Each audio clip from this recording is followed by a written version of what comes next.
დავიწყო მასწავლებლის ძებნა სპარსულის სპეციალისტის და აღმოჩნდა რომ ხაშურში არავინ არ არის ისეთი ვინც თქვა შეიძლება ვიღაცა იყო მაგრამ ვინც მასწავლებლობს ამ სპარსულს მასწავლის და მე კვირაში ერთხელ დავჯდებოდი ავტობუსზე ხაშურიდან ჩამოვიდოდი თბილისში ისტორიის ინსტიტუტში სადაც ბატონი კარლო მუშაობდა და ის ისტორიის ინსტიტუტში თავის კაბინეტში მიტარებდა სპარსულის გაკვეთილს. ერთი 4 გაკვეთილში როცა ესე იგი დავდივარ უკვე თბილისში და შეთანხმებულები ვართ რომ ესა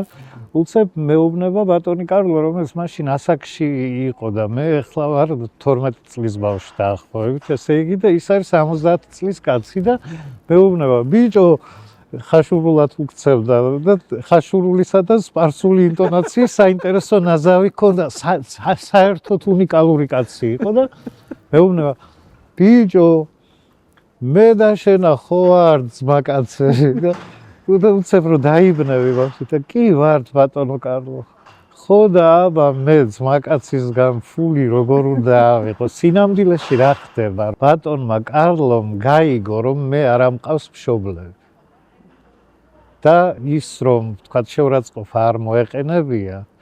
გადაწყვიტა რომ ამ ფორმით თქვათ მიპატრონოს და იცით რა არის მაშინ შეიძლება ვერ გაიაზრო ადამიანმა ახლა იმ პერიოდში შენ თავს ხდება ეს ყველა მაშინაც კარგად გავიგე ეს ყველაფერი რა თქმა უნდა მაგრამ მე იმდენად ძვირფასი გახდა ეს მხოლოდ ჟესტი არ იყო ჟესტის დონეზე კი არა იმდენად ძვირფასი გახდა რომ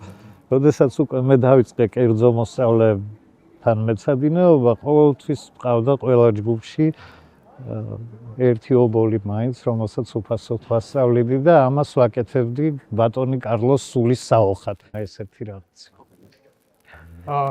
გავთმი ამ სიუზამთრის დღეს ამ ისტორიამ გამოიწვია. არის ხო, აი სუფიზმზე ლაპარაკობთ, ხო? აი ეს არის სუფიზმის არსი პრაქტიკულად. მემკვიდრეობით სიკეთე და სიკეთის მემკვიდრეობით გადაცემა.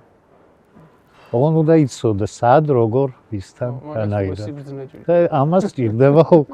ჩაღრმავება.